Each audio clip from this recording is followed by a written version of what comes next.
Hi అండి అందరూ ఎలా ఉన్నారు?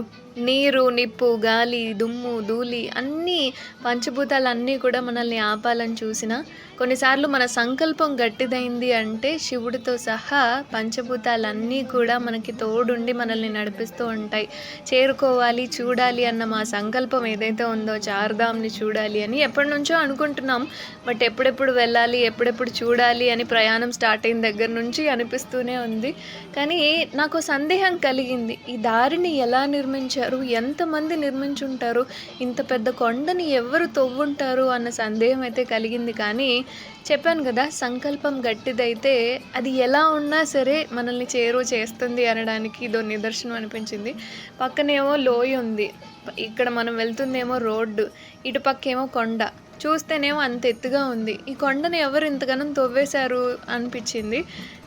మీకెప్పుడైనా అనిపిచ్చిందా ఏంటి అనేది కామెంట్ చేయండి.